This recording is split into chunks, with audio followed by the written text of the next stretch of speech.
Can you remember what song made you become a metal fan? Wow, you should have warned me about that. So, I think it was probably not so much a song. It's probably the image, and like probably some Maiden thing. But I got into metal early on, and I loved all the old bands like Zeppelin, Sabbath, and that kind of stuff. But I would probably say, now that I mentioned Sabbath, because I remember I was like at a kindergarten of sorts, and they had a cassette player with one cassette in it, and it was Greatest Hits by Black Sabbath. So In a kindergarten? But Yeah. who brings a Black Sabbath tape to a kindergarten? no, it was there. It was families, you know, it was like a family to care local, like the children around in the street where I grew up. So it would have been Iron Man, and probably because of that voice in the beginning, you know, so probably that one, because it freaked me out. And that's why I started liking metal, I guess. What about your parents? Were they shocked when they saw you became a metal fan because because they were rock fans themselves? They were not rock fans. They were arguing over who's better, Elvis or Tommy Steele.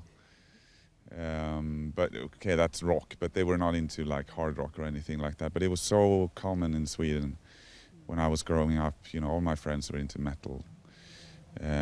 We traded records with each other all the time, listening to records. So they weren't shocked. You know, I think it's when I started playing and I had these dreams of becoming a musician myself that they started worrying a little bit, because I think they wanted me to become like a civil engineer or something like a proper job, if you know what I mean. But now my mother came to the show the other day and she's so proud of her son, you know, that stuff.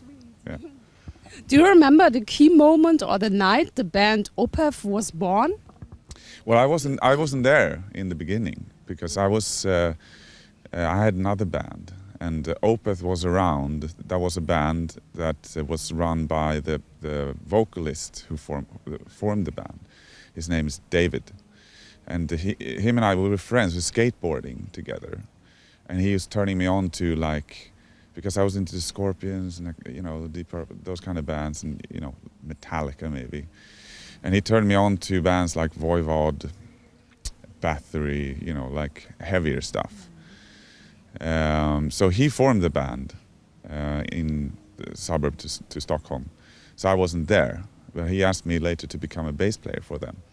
And then I kind of elbowed my way to the throne and took over, like a parasite. And then years later, last year, you even became #1 with the record in the German charts. Was that bizarre, weird to see that you're topping like other pop stars? Yeah, well, I mean, it's weird that we're on any charts, let alone #1. You know, we had that before, like in Finland, you know, trusted metal countries. But in Germany, it was a big thing for it. Like the managers and the record label, of course, everybody's like, this is big.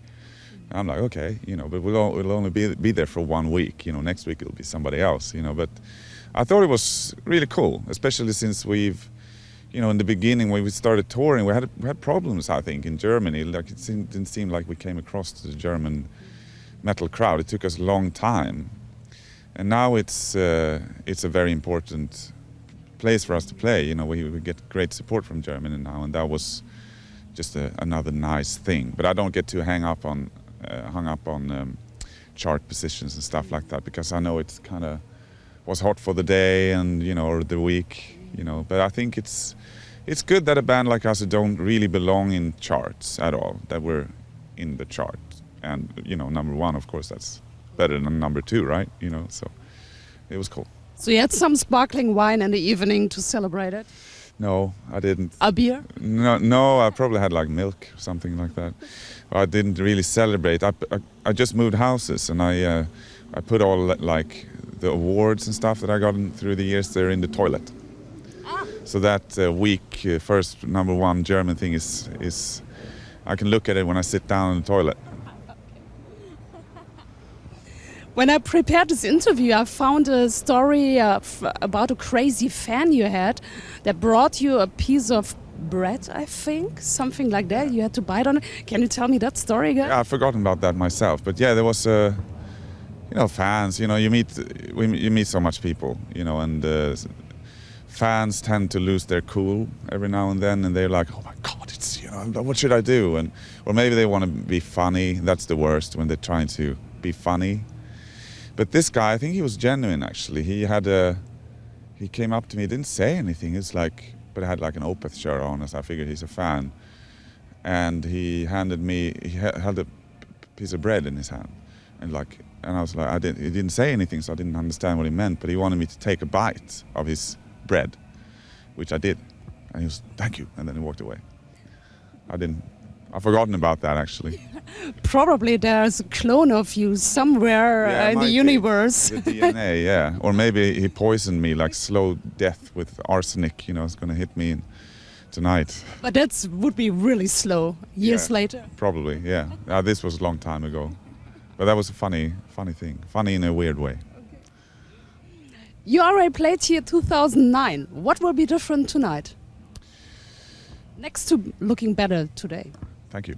I can't remember what we played here last time. I remember that we flew in straight from a US tour, and we were beyond tired. And it was like, how is this possible for us to play a show here?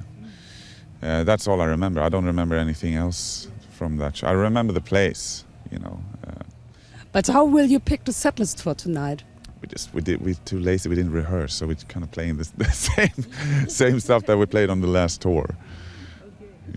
But it'll be okay. We have 12 records now, and it's kind of difficult for us to make everyone happy. If you want to hear a specific record, we try to play songs from as many records as possible. But when you have a new one, you want to put a bit of focus on that one, which we do, I guess. But it's difficult to find the time. Because I believe live shows, I believe in the less is more type thing. We still play our own shows. We play like 2 hours. Today we have an hour and a half. So we just play the stuff that we know and, have a good time. In the background we can see the festival site, and it's in the Ruhr area. Do you have a connection to the Ruhr area?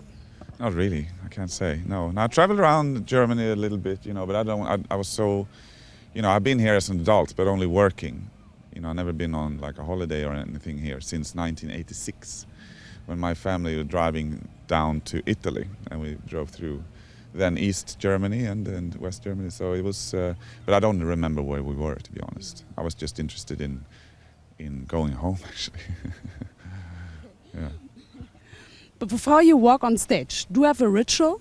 Like not a satanic one, but something you always do? Satanic ritual. We have yes, which is? Inflatable altar that we have with us at all times. No, but we're quite boring, I think. We shake hands. That's all we do, pretty much. And it's a bit specific, we need to hear the intro. So everybody's standing like, is that intro running? So, is it? No, it's not on. Oh, yes, it is. And then we shake hands and that's it. Pretty dull. Looking forward to you shaking hands tonight. Thank you. Thank you.